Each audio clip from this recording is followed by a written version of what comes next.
Hello, and welcome to the Mindful Movement Podcast. I'm your host, Les Raymond, and I am super excited to have Ashana on with me today. Ashana, thanks for joining me on the podcast. Oh, thank you, Les. I'm very, very happy to be here. So thanks for the invitation. I was a little extra excited about this one. It's funny, about half of the people that are on the podcast, Ashana, are folks I reach out to, Hmm. so I know of them. And then the other half are people that reach out to us, and I usually don't know, and I have to research a little. Hmm. And then you guys reached out to come on, and I was so excited because not only do I know who you are, but I've listened to your music so much for so many years. You were like so famous in my mind already. So it's one of those where I perked up and kind of bragged to the people in my house, like, Oh, you're never gonna believe who's coming on the podcast. that's so fun. I've listened to your song Vision Oh hundreds my of God. times, Oh my God. hundreds. Not only that, just to let you know a little bit what it meant to me, I run a gym, and for years, I taught a strength and conditioning class, and we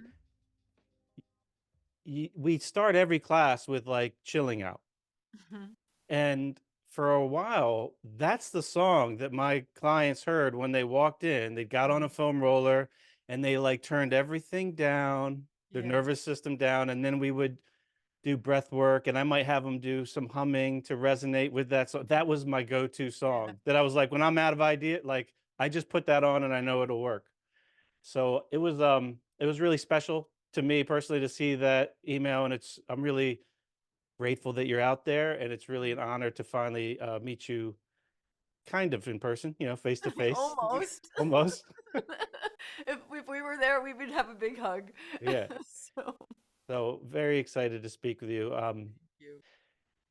So you've been putting out music for quite some time and Yeah. using it as a tool for healing. And that's something that on the podcast we've talked about before. But I would like to um, talk about a little bit more in depth today, and maybe start off by what brought you to using music um, the way that you do. I would have to say that it was just um, this beautiful process of following the breadcrumbs. So, I never started out to do healing music. I I think that the process of growing into healing music was and has been and continues to be part of my own growth, expansion, connection with soul, connection to the divine. Um, it's exquisite. I began working with music, playing music, doing music, loving music as a very young girl, and went to a special school for music. Well, a special program in high school for music, and then went to conservatory in New York City, and that was its own experience. And then following that, it was just musical theater, and it was pop and jazz and this and that. And I just began exploring, experimenting with a whole bunch of different stylistically to grow. And so I did opera. I did a very, very intensive many years in the early music scene in New York City. And it just kept going from there. And I just kept walking step by step by step. And pretty much from the time I was in my preteens, I was writing songs and I was writing music. But it was really about in 2005, after that's been playing Crystal Singing Bowls for about 6 years, that I connected with Thomas Barkey, who is the producer of that song that you love so much. And he and I have been working together consistently for 17 years. Oh, wow. We're getting ready to release a whole new album this year and another single, and we released other stuff last year. So it's just this continuous exploration and growing and deepening into music and sound as a healing modality. So now it's trending.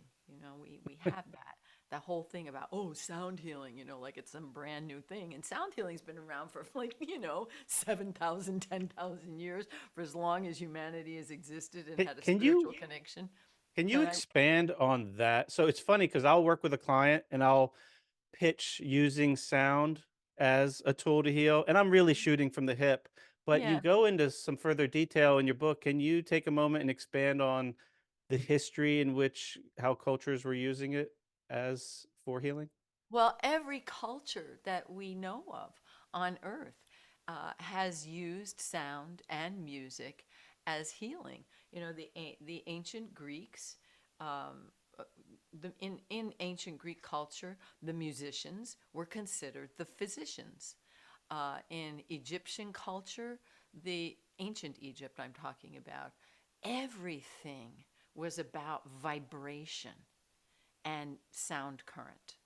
So that when you literally, and I just came back from Egypt and had like a deep dive into that experience, because literally, on the walls of all the temples and the pyramids, you have these hieroglyphics, and uh, each one of those is a vibrational sound current, so that when you walk into the space itself, it's humming.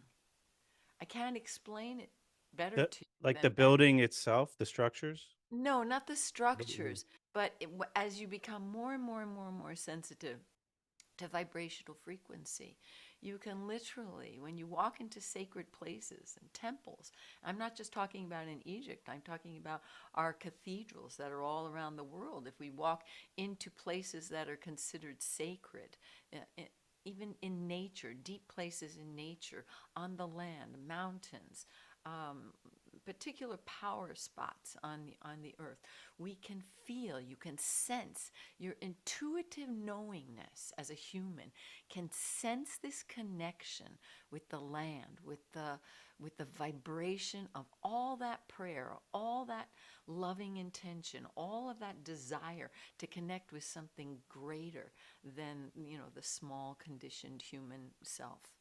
And it's impalpable in certain places on the earth.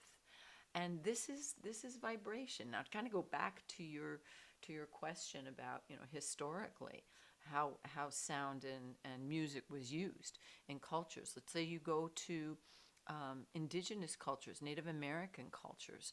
This is sound and prayerful sound was a very potent practice. This was what was done for healing. There would be drummers drumming and sounding particular chants, and these sounds and chants would be a way to connect with the ancestors, a way to connect with the healing, for lack of a better word, because I'm not Native American, so I'm going to use this word, to connect with the deities or the energetic beings that are unseen, to bring them in to do specific work. And I am aware of this practice because my son-in-law is Navajo, and his family are some of the medicine men in the tribe, and so I hear stories about this. When family members have become sick, they hold ceremony, and a big part of that ceremony is prayer and sound. It's spoken prayer, chanted prayer, sung prayer, and that's been going on for eons. We have the same thing in India. Did you want this long of a discussion on this point? Because I could I kind have of go no on and time. on. I have no time restraint. So if there's something you want to touch on, Well, in it, India, that create the whole structure of music in East Indian music is probably one of the most sophisticated musical structures on the planet, and it is ancient, and there are musical structures called ragas, and these ragas, of which we believe there are approximately 500, at least 500 ragas, and these are musical forms or structures that are the basis or the foundation for creating pieces of music or playing music. And each one of those ragas is specifically attuned to a state of being, to an emotion, to a quality, Really? to a time in nature, to a time of the season, to a time of the day, and they are applied. Let us say, for lack of a better word, prescriptively Interesting. to evoke a state of being, a state of consciousness. I've listened So, to tons of like Indian classical music over the mhm, years during meditation or my yoga practice, and I've seen that word raga, raga. but I never knew what that meant. So you're Well, saying that speaks to an actual type of structure of music? yes, a raga for in Western music we would call it a scale. Okay. Okay, Yeah, so theirs sounds much different. yeah, they are very, very different. I They're mean, we bendy. basically in Western music we have maybe seven really seven scales, but it's between 7 to 10 scales that we use, and they're ubiquitous in all of Western music. So we have that basic C major scale, do re mi fa sol la si do si la so fa mi re do, and then we have it in minor. Do re mi fa sol la si do si la so fa mi re do, and that pretty much, I will tell you, forms the entire basis for Western music, whether it's American style music or Celtic music. Now we have something in addition to those basic major and minor scales, and we call them modes. And these dated back to the time of the old Christian church. And these are essentially, for those of you who understand piano, they're the white notes of the scale. So going from D to D or E to E or F to F, and you stay strictly on the white notes. That'll give you a sense of the sound Mm, of a mode. And so that pretty much is what we have in Western music. And simple. then you go to India, and and so think about having 500 of these. So they use different combinations of notes, and we have our tuning is tempered tuning, and we have like 12 notes in a scale, going from, I'll just use C again because that's the most common way to start it. We go C, C sharp, D, D sharp, E, F, etc. And in Indian music, they have all the microtones. These are the notes that are between the notes. And so in East Indian music, there are 22 to 33 notes in a scale. We are talking a level of sophistication that Western music, as we know it, really does not have. So all of this, I mean, that's just music theory. So I hope I Right. didn't drive your people crazy with that, because that's really probably you know more information than most people want to know or We understand. nerd out on this podcast here and there. Well, it's a really nerdy place to go in music. But all of those microtones create nuance in sound. And the nuances in sound can literally like open up tiny little portals in consciousness. And the organization of how those notes in the scale or the raga are put together, they're designed, they're openings, they stretch us, they move us into places inside our consciousness. So, as I said, music and healing music has been around for eons. I mean, as old as humanity. Drumming, for example, in drumming and didgeridoos in Maori culture and Hawaiian culture, and other cultures that I don't even know about. But the sound of the drums was very, very significant.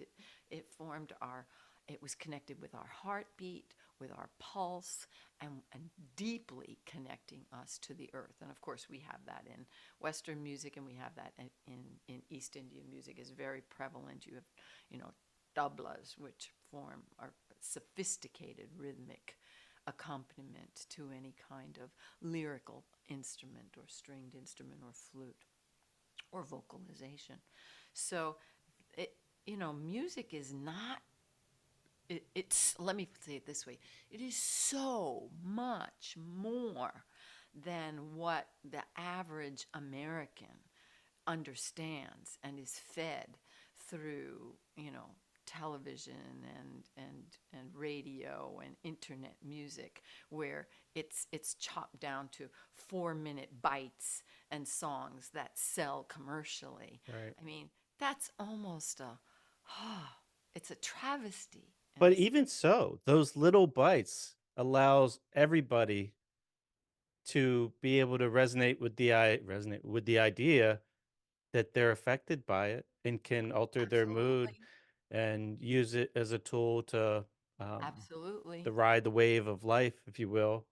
Absolutely. I don't disagree with you on that at all. I'll You know, structure but workouts based on like I know how a workout's gonna go, so mhm, I'll line up the music accordingly so that I know the music will provide the mood that I need for that stage. mhm. Um, I mean, and I know I used to be an avid runner, and it's very common for runners to compile their playlists Mhm. where their like motivational songs are hitting at the end Mhm. when Mhm. there's some suffering and you need that extra motivation. Mhm. Well, another interesting factor that though is there'd be like a tolerant. Let's say you had a favorite song that really got you going. Mhm. You'd build like a tolerance to it. So if you found one that really did the trick, you had to like use it sparingly. Like you didn't want it to waste it almost because the effect would rub off. I I don't don't find that with like the type of music you make. I find that always to be relaxing. But when you're relying on a music to like get you through the finish line when you're an hour deep into uh-huh. some sufferfest, I find that like a song that worked last year won't work this year. Well, because you've changed. Oh, that's interesting. Your Yeah. vibrational frequency has changed. I mean, I will tell you, like in my other lifetime previous to doing what I'm doing now, um, but in my other lifetime, I taught a program called Music Together, and I taught it for about 11 years. This was a program for parents and their young and bringing music into classes uh, with parents and children under 6 years of age, from infants to six. And I can remember, I had one child. He was like 2 years old. His name was Alexander, and his parents were very high intellectual scientists at one of the national laboratories. And this child only wanted to listen to Ariana Grande. That's it. And for like the 2 to 3 years that I knew him, he listened to the same album over and over again every single day for 2 to 3 years.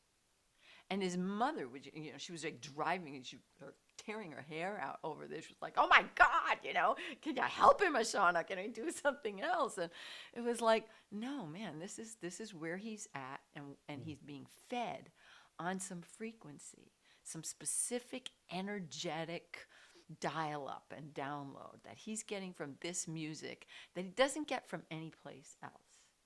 And he's drinking it in, and he's feeding on it. Interesting. And we see this, I mean, in my husband, for example, he is a huge like Bob Marley fan. And when we drive long distances, that is the first thing. He'll pop on Bob Marley and Jason Mraz and, oh my God, there's a couple others and I just can't remember who they are. And it's like a steady, you know, it's just as the way you described it, gets him across the finish line, gets him, we've driven more and more miles touring to Bob Marley, like headphones on and off he goes. Not a terrible option. No, no, no. So I It's gotta not ask, my option, it's his. for the people listening on the podcast, at some point you might want to check out the video because behind you is such a display It's gorgeous. of art the intersection of art and music with these instruments. Mhm. What a collection of bowls you have. I'm quite intrigued. Let's talk a little bit about your tool of choice and the what, how, and why of the crystal bowl. So, what would you like to talk about? Well, I guess first off, what drew you initially to that tool in particular? Like Uh, how did you get your first bowl in your hand? uh, Through a lot of synchronicity, and it really was a moment when somebody that I knew called me up and said, "Have you ever heard of crystal singing bowls?" I said, "No." She said, "These are right up your alley." I said, "Okay." I ordered one sight unseen. I trusted her so much. I said, "Fine, get one for me." I ordered it sight unseen. It arrived in my house 3 weeks later, packed in double boxes. It was one of the big white classic frosted bowls. It was about 14 inches. And these were the bowls, the original crystal singing bowls, or they're calling them now sound bowls. So this was a classic frosted. And I took it out of the box. I was living in New Mexico at the time. I had a little house out in rural New Mexico. I put it on my kitchen table. I tapped the side of the bowl. I promptly burst into tears. Oh. It was instantaneous. The first thought I had was that light had come to live in my house. And the very second thought I had was, one day I'm going to put these into music. And you got to remember, like, this was back in like 1999. So crystal singing bowls were not all over the place the way they are beginning to be now. Sound healing didn't exist at that point in time as a topic of conversation or as a consideration as a healing modality.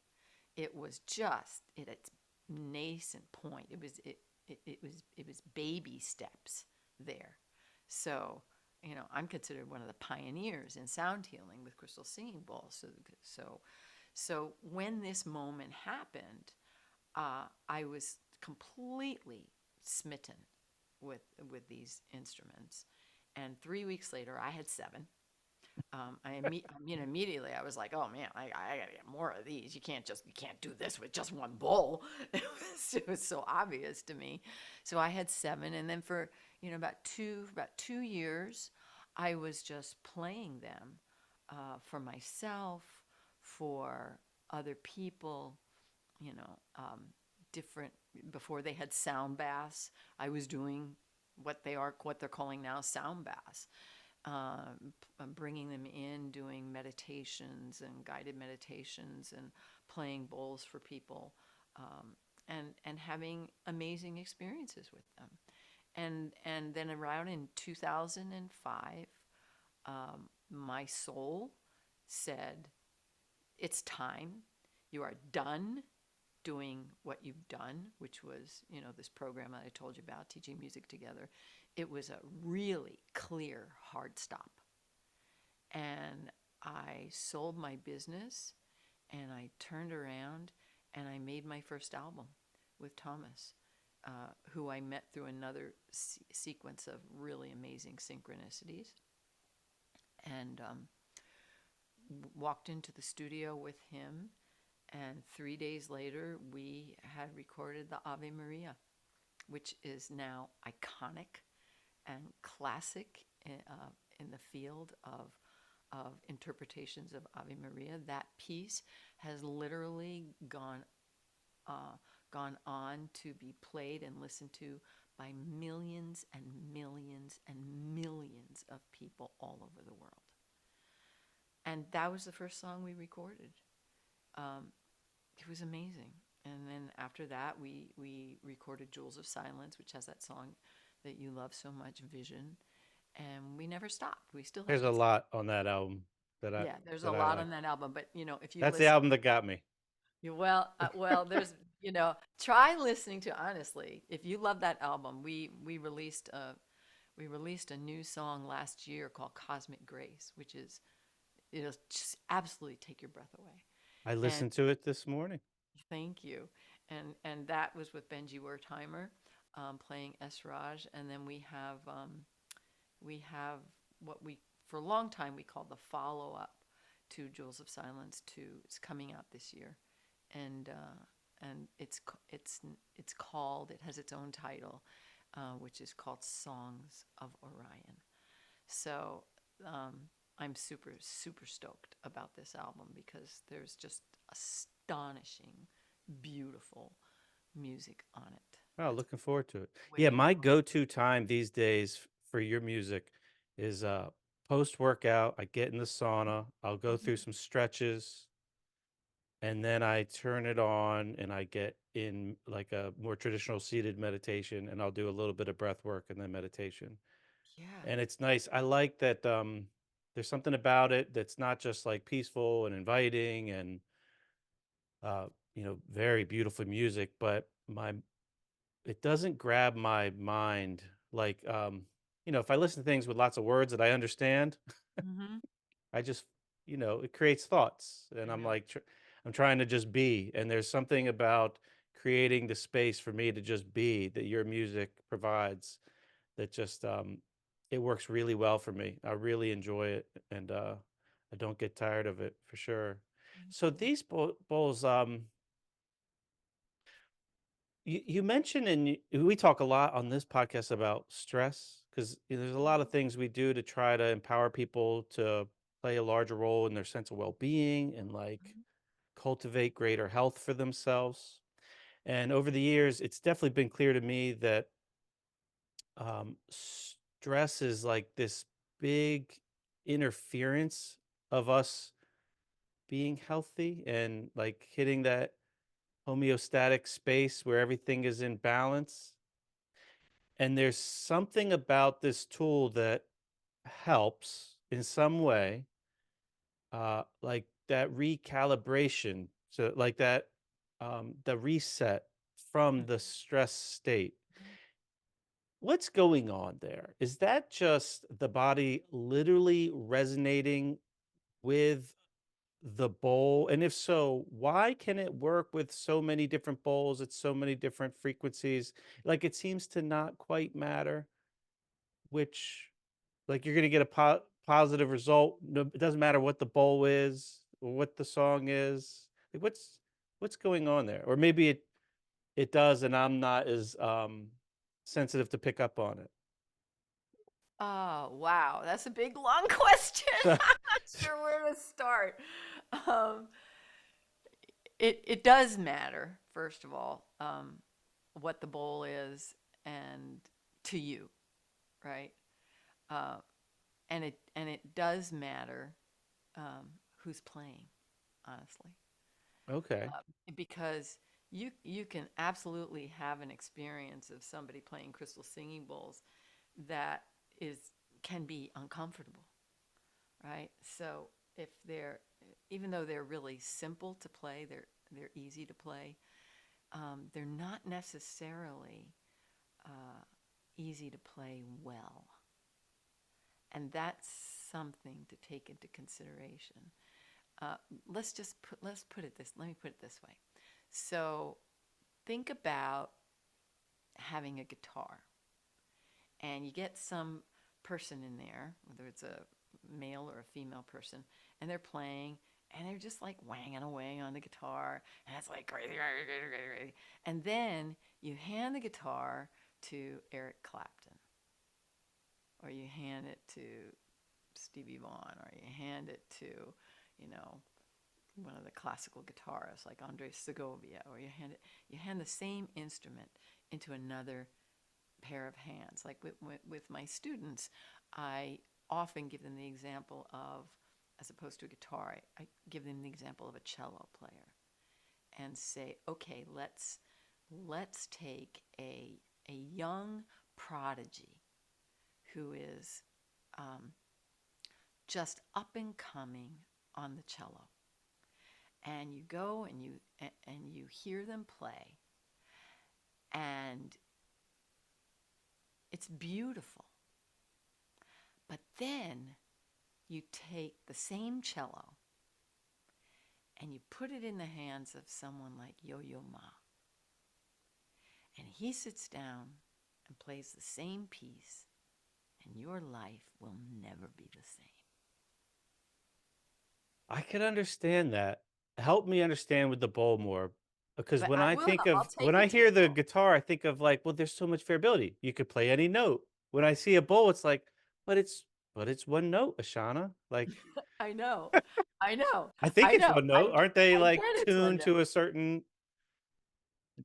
frequency? Well, they're not tuned, first of They're all. not. The bowls Okay. are not tuned. They come out of production the way they are. They come out the note that they are. Okay. So and that note can vary in tuning to very slight uh, gradations of tuning, slightly higher, slightly lower.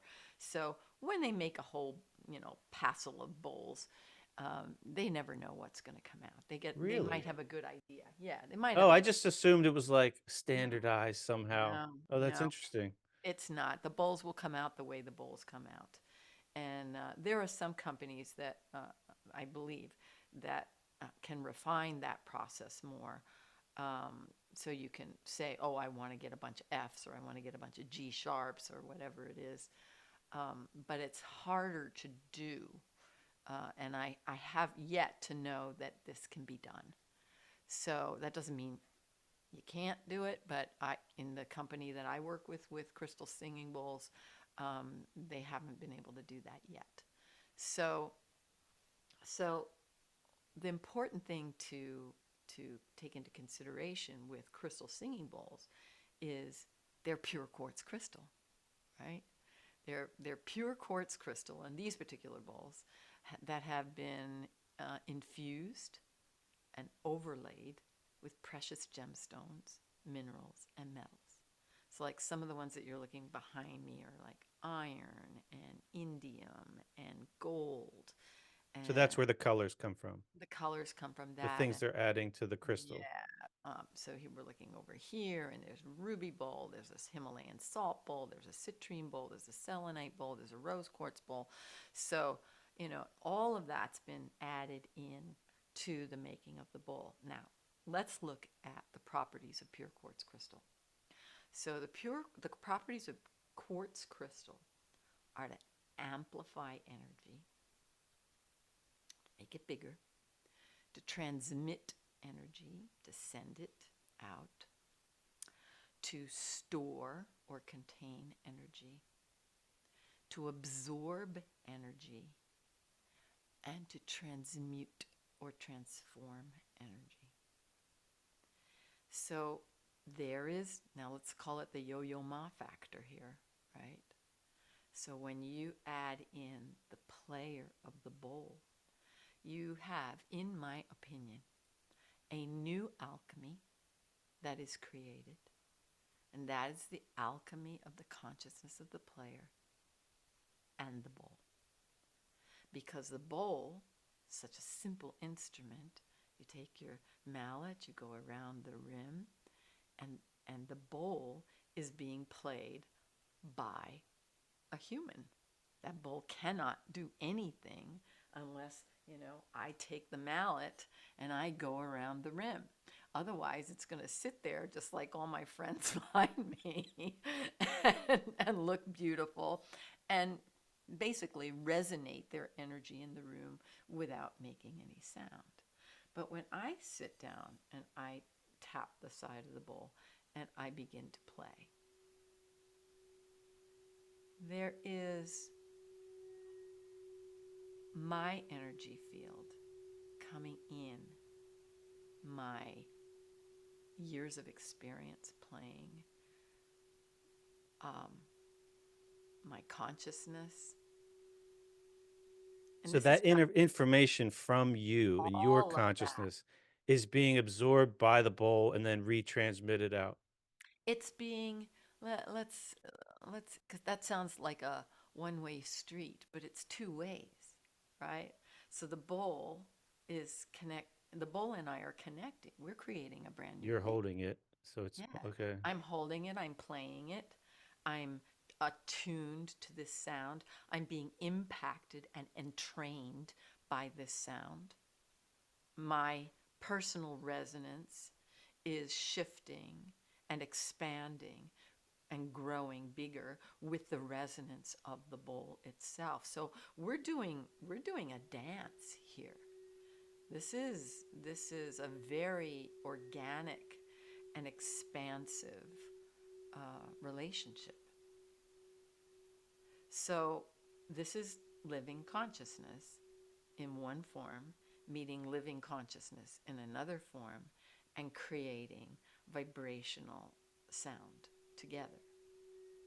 So this is why you can hear someone playing a crystal singing bowl and go, "Oh my God, I love that sound. I love that. I love the way it makes me feel." And then you can go to, let's say, another sound bath, and you have a different experience entirely. Right. I want to be really clear. This isn't like, I'm not saying to your audience, like, well, I'm the best crystal singing bowl player, so you should only listen to me. I'm not saying that. I'm saying that there is an impact between, there's an effect, there's a relationship between the player and the bowl. And that has a direct impact on the sound and the vibrational effect that is experienced by the listener. So You play we have that to take so we have to beautifully. take that piece into consideration. So if we don't take that piece into consideration, then we think, oh, I'm going to have the same experience no matter, because it's a bowl. And so if Alice plays my bowl or John plays my bowl, we're all going to have the same experience because it's all about the bowl. But it's not. It's about the player and the bowl. That's the piece that really, I think, is important to understand. So when you are, let's just say, exploring sound and vibrational healing, you go, oh, I want to get my own bowl, I want to play. Well, one of the first things that's really helpful is to have some instructions so you know how to play, and you can play with a level of more depth and more sensitivity. That's always helpful. Is it necessary? Not really. Unless you're going to be giving sound baths and working on it on a more professional level, sharing it with other people. But if you're just playing for yourself, you got to get some rudiments at least, on Right. how to make the sound. And then what happens is, my invitation to every person doing this is to really develop your relationship with your bowl. Connect with it, listen to it. Don't come at the bowl, be with the bowl. And this is something that's important to understand, because oftentimes, as with any musical instrument, we tend to objectify it as a thing.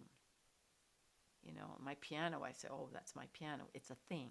My harps that I have, you can't see them, they're over here. But they're things. They're things to be played. But really, this is an instrument that is here for me to be in relationship with. I feel it, I sense it, I'm grateful for it, I love it, I learn from it, I receive the sound as much as I am playing the sound. Right? Does it make sense? It absolutely does. There's something about the felt sound too that is different than just the heard sound. Heard. Like there's Mm-hmm. something Mm-hmm. more. And is that what resonance is? Or you alluded to a word earlier that um entrained. Entrainment. So are those are different things, Those are two resonating and different things. entrained. Can Entrainment you and resonance are two different things. can you explain further? So in the world of sound and vibration, actually in the world of physics, you know, when we have a vibration or a sound that is dominant, then all of the everything else that's around that in the environment of that sound, we say, becomes entrained by it. So the vibrational frequency of everything around that sound will shift. Now, this is beautifully illustrated by a research experiment that was done. Oh my gosh! And you're asking, I'm looking for the name of the person who did it, and I can't for the life of me remember it in this moment. So, but there was an experiment that was done by a scientist, and what he did was, you know the pendulum clocks, the cuckoo clocks, Sure. right? It goes back, right? So he took one cuckoo clock and put it in a room, and then found like 60 more, or some crazy amount, and put them all in the room together. And what happened was is that when you first put them in the room, they were all like like this, and came back 24 hours later, and 24 hours later, all the clocks were going like this in the same Really? direction. Yeah. So it's the same kind of thing as, let's just say you have a group of women, and they are living together, and what will happen over the course of time of their living together, all of their menstrual cycles will become in sync. So we have this within us, like, uh, because we are all vibrational frequency, we're all energy, and energy moves and is in motion, and energy is vibrating, and we're all influenced by vibration all the time. So that's what the entrainment is. It's So being entrained to some other. to a uh, dominant Do frequency, you to think a I've always, dominant not frequency. always, I feel like that's what happens with yawns. You know how yawns are like contagious? Like, like someone's like not even 15% into their yawn, and then like you yawn, and it And there's happens another. subconsciously. You didn't like say, "Oh, that person's yawning. I'm gonna yawn." It just happened. It's like, is that entrainment? Is that But what's going but on? I would think that it is is a kind of entrainment, because again, I'm going to go back to this thing. Everything is vibration. Your thoughts are vibrating, your feelings are vibrating. So if there is a dominant energy of sleepiness in the room, a dominant a vibration of fatigue or tiredness, you're going to notice everybody in the space is going to go and need to want to rest. So, one of the examples I give my students is, let's just say you're in a car, okay? Not you're not in a car yet, but you wake up in the morning, you meditate, you feel fabulous, you eat your breakfast, you're in a really good place of peace inside of yourself. And then you get in your car because you're going to go to work or you're going to go to class, you're going somewhere, and you put on your favorite Ashana song like Vision or something else from one of her albums, or something, somebody else's music, right? And you're singing away, you're having a great, great, great, great time. You get to a traffic light, and the car next to you has its windows down, and it's going, and it's some really crazy, your whole being just starts shaking. And you close your window and you drive off, and it takes you 10 minutes to find your center again. Because what happened in that moment is you got entrained.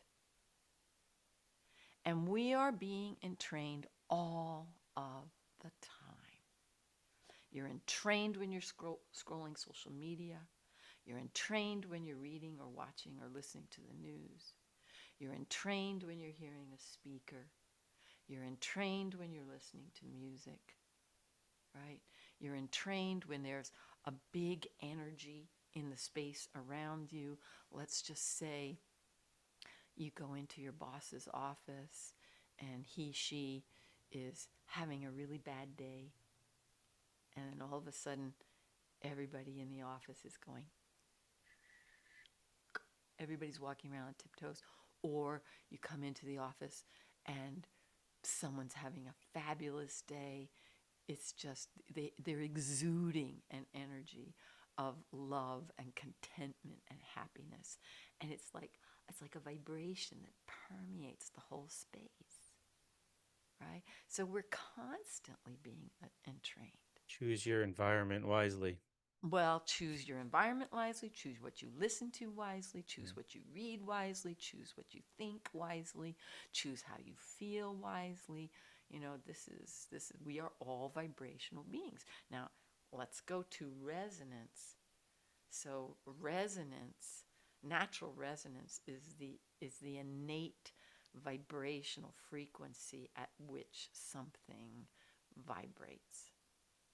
And when two or more that are similar come together, there's like an attraction, and that, because it's like attracting like, and then when they come together, that resonance becomes amplified. And again, we see this in um, like a sports arena, for example, where lots and lots and lots of people are cheering for their team, and everybody's doing the wave. Whoa! Right. You know, So two things that's don't have to be the same frequency to well, the similar frequency to be in resonance. they do. Okay. Right. So yeah. So you'll see some of like like a group of people that are focused around a particular topic or a particular belief system. Let's say, they go together, they want to celebrate or um, taking care of the earth. That thought form, that belief system creates its own resonance, and that resonance attracts other people to come in. Or a political party, that resonance with belief systems will attract people to come in, and then the resonance gets amplified.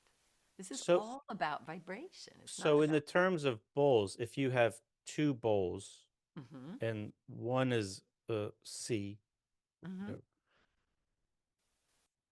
for another bowl to resonate with it, it doesn't need to be a C. It just has to be in some particular relationship with it, or Well, then you're what makes talking it? about now you're Those are getting harmonies. That's a like different topic. you're getting into harmony, but Okay.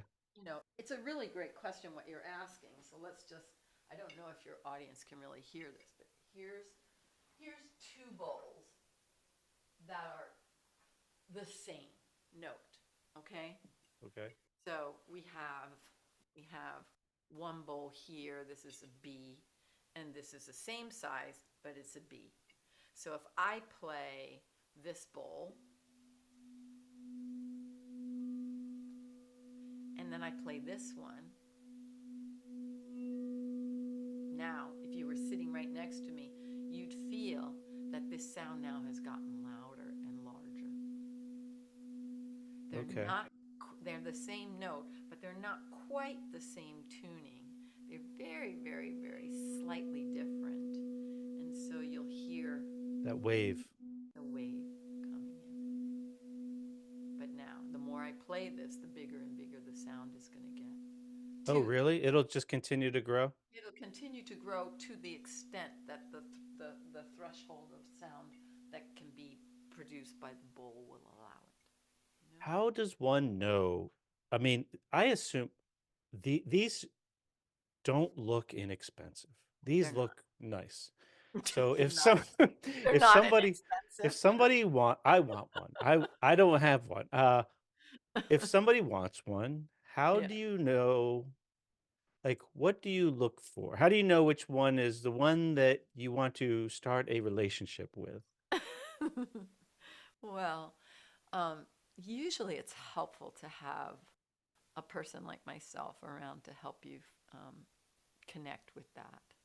That's definitely a good way to go, because they are a significant investment. It's not the kind of thing, I don't think, it's not the kind of thing you want to do just, purchasing it just out of the blue. You really want to have an ally in bringing that in. And that being said, um, you know on how it feels to you.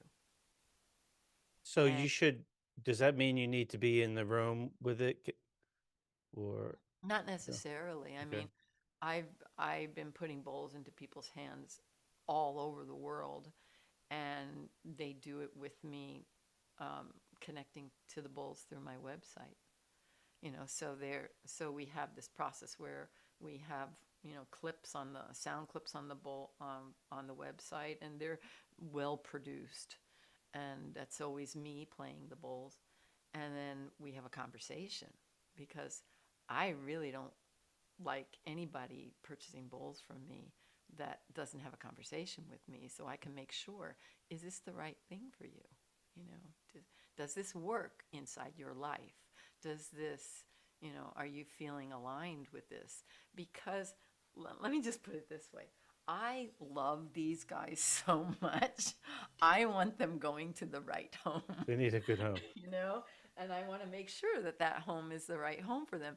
And if my person that's coming to me is in love with that bowl, I'm usually, there's like 99%. That's definitely the right person. That's the right place for that bowl.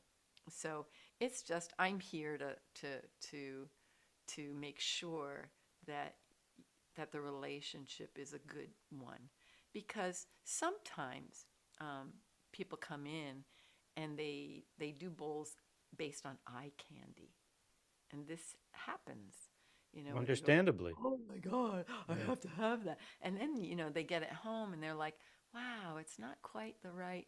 And here you've invested your time, your energy, your resources into this beautiful being, and it's not quite the fit that you thought it was going to be. So better to have somebody who's a real advocate and ally that can then, make sure that all your questions are answered, and you have, where it feels 100% right. So you basically consult people on choosing the right bowl. Yeah, I do. I've been And doing it's that more for than just 20 the years. looks and the sound. Is it like what are you looking to get out of it? How are you looking to use it? Or are there other Well, factors that go in? Like they're all different colors, you said, because of these extra ingredients that are put in. Do mhm. those ingredients serve specific purposes? Sure. There are precious gemstones, minerals, and metals: ruby, diamond, citrine, gold, platinum, titanium, charcoal, indium, emerald. I mean, there's just lots and lots of those. And, as I said, I mean, it is so easy to do eye candy with these. It's just not funny. Yeah. And it can be really I already overwhelming. have them ordered in my favorites on a list here. I'm just kidding. But it can be really hard because you just go in and you go, oh my God, what do I do? Where do I go? What do I get? What's right for me?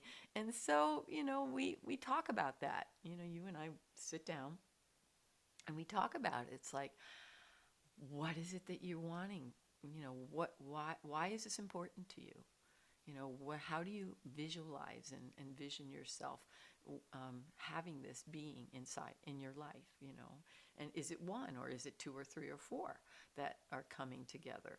What's your vision? What's your dream for this? And we talk about that, and I can best direct you at that point in time, where you're saying to me, oh, I really, really, really love this. And I'm like, great, let's look at that. How And long is that process should be allocated for that? How long does that take?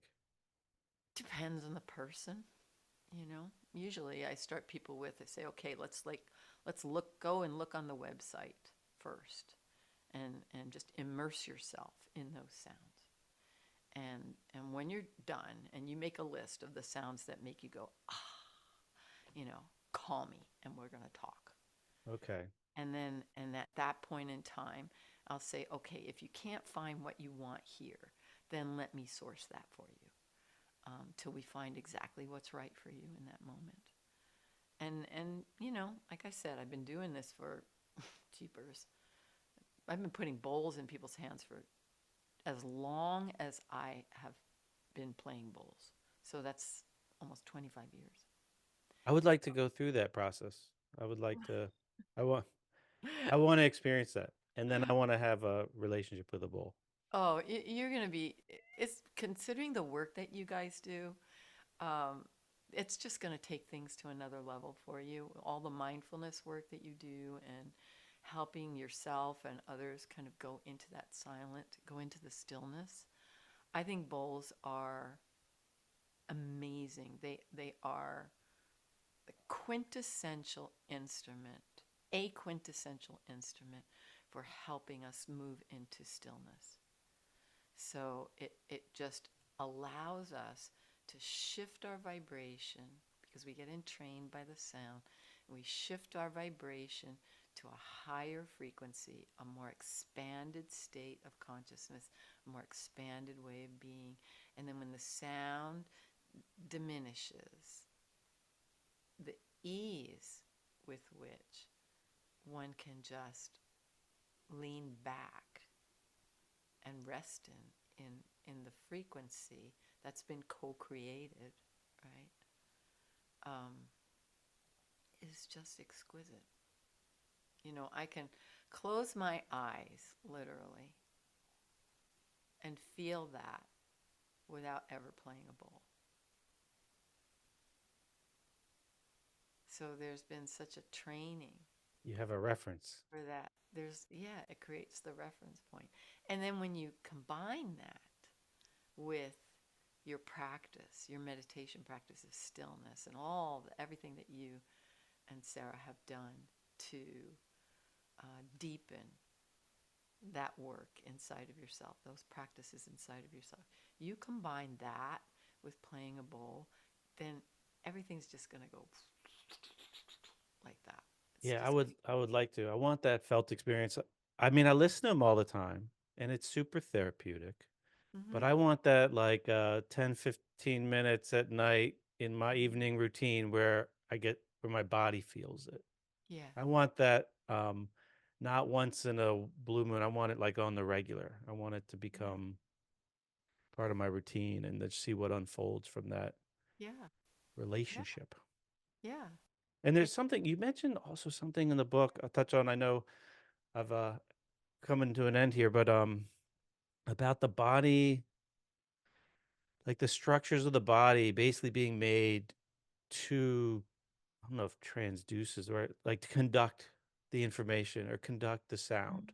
Mm-hmm. Mm-hmm. Um, like we're, I don't know how you framed it, like a liquid crystal, like we're a bag of water with all these minerals in it that are made to like conduct Yeah, stuff. exactly. We're like these big giant antennas for sound, Yeah. physically, when you put it that way. And when frequency is introduced, because water is the greatest conductor of sound. When you introduce a sound and vibrational frequency into it in the environment for a human being, that sound, those frequencies are literally being carried by all the fluids of the body and just taking it to the cells, taking it into the DNA, taking it into the bones, taking it into the organs, and never mind all of the energy bodies that are part of our energetic and magnetic field. Mm. So it's affecting our emotions, it's affecting our mental body, it's affecting how we perceive and um, absorb light. You know, it's affecting how we can uh, intensify. That's not the word I'm looking for. It's affecting the clarity of our relationship with our higher self, our soul. So all of that gets impacted by the sound of the bowl. It's pretty cool. Pretty cool. It's funny. We had someone on a while back that said doctors used to like check bones if there was a break. They would use a tuning fork and put it on one end of a bone and see how the frequency came out the other end. And if it was like came out clean, that meant the bone was intact. Wow, So they I would use didn't know that. sound, That's really cool. like how is sound passing through this? And if there was a disruption, then they knew there was like a fracture or something. Well, that's really interesting that you should say that because when if I'm doing like private sessions with somebody or working with somebody, um, you can feel when you introduce a bowl or you introduce a sound into a person's field, some you'll hear the difference in the sound that the bowl makes. So all of a sudden, the sound of the bowl just feels like amplified, or it'll feel more subdued. And You mean some affected by the person that's there? yeah, of course, because Right. we're all frequency, right? Yeah. And so there's this interaction between the vibration of the bowl and the vibration of the person's field, and it has an effect upon the sound. Cool stuff. Yeah, it's very cool stuff. Super fun. Um, so you were kind enough to offer some of your music Oh, for one of our meditations. So Sarah's meditations will often have music in the background, and we're mm, always excited when we get to test it out with something new. And I would just want to say thank you personally for you're welcome. providing a track. Um, Sarah's heard some of your music a little bit, not as much as I have, but she's heard me like listening to it. So I um, sent it her way through like Spotify. I said, listen to some of these tracks and pick one. And it took her like no time. She's like, I love this. So I think she chose Soul Merge. Yeah, Am I saying that right? yeah. So so for the listeners, sometime in the next few weeks, we'll publish one of Sarah's guided meditations with your music in the background. So really excited for that. And again, just thank you for providing that. You're welcome. That's a fun collaboration, so I appreciate it. And the name of your book, if people want to check it out. It's called, let me, do I have it here? I'm sure I have it. But it's called Crystal Singing Bowls, The Angelic Sound of Healing, Relaxation, and Spiritual Awakening. Okay, and your website is Soundofashana.com. is there So any it's SOUND, soundofashana.com. and your music's all over Spotify, so I All over encourage Spotify, people to check it out. Amazon, and Apple Music, and Pandora. And you can go onto the website and you can download everything. And I thought we were giving you guys some music too. We're not giving you guys a 10-minute Do you of want to? That would be great. amazing. Well, I'm not sure we did that or not. We'll have to check with Ashley Ann, but we'll make something happen for you. Okay. Um, oh, you didn't mean I thought you meant right now. Okay. I wasn't Oh, ready. oh, oh, Okay. oh, oh, no, Um, no. is there anything else you'd like to add or share or let people know about what's on the horizon for you or anything?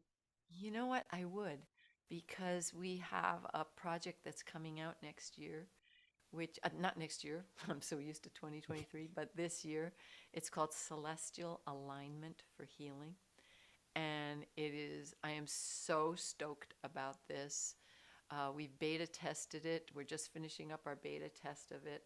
And the results from our beta test are amazing. It's like a 7-week online sound healing experience with, with all this new music. Cosmic Grace is one of the pieces there. But it's a multimedia experience and online in depth engagement with me and on how to use sound healing Oh, nice. to shift. And we've had people have incredible experiences, like uh, um, s- someone who is really struggling with mental health and depression. And for like the last 6, 7 weeks, that has just been gone. It's been a no more impact from that. We've had So people is use. this like a live workshop? What's Yes, okay? it's going to be a 7-week online experience, and the people that are in the course are going to be receiving the music, and they're going to be receiving downloads and videos, and it's just pretty wonderful. And And as I when do you said, expect that to be um out? I think the first of that course will be launched in March. If it's not March, it'll be April, and we will be running it probably twice, 2 to 3 times a year at this point. And then that may change depending on the numbers of people that are wanting to do it.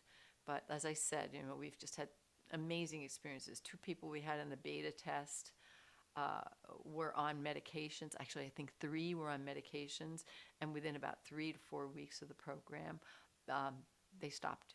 Their Well, that's medication was fantastic. gone. So we've had people with cancer on it, showing shifts in their treatment protocols. We've had. Don't say that. They'll ban singing bowls. I mean, no. I just said I'm not saying that it was healing. I'm just saying that there were shifts in their experience, so that they were using it as part of their other protocols. So Now, and do saw some they have results. bowl like do you have online workshops where you're teaching people how to make music? How to make music? Like how to use them, like how to play them. Oh, yeah, yeah. That's Crystal Ball Mastery. That's our program, Crystal Ball Okay. Mastery. And so we do that. That's an online that we are extending now this year with I'm bringing on another teacher, one of my senior students and colleagues who is an amazing and gifted singer and registered holistic registered nurse, and she has so many things to offer. She's also a medical intuitive, and she's going to be co-teaching this program with me. How long is that program? That program is probably going to be 9 months to a year. Oh, No, that's a that's full certification program in sound healing with crystal singing bowls. So we're very, very excited about that. is there something more bite sized where it's like a few weeks and you learn how to, or is it Yeah, just the you duck? just yeah. We're gonna put something like that together too. Okay. Yeah. Well, Ashana, I thank you for taking the time You're to. welcome. It's an absolute pleasure to see face to face, and I'm really grateful for your music and that you're out there making it. And I learned a lot today, and I'm looking forward to deepening my practice in the future, in the near future, with one of these beautiful instruments, and building my own relationship and seeing where that takes me. Yeah. Um, so thanks again for taking the time, and for the listeners, of course, always grateful for your listening. And I hope everybody out there has a terrific day.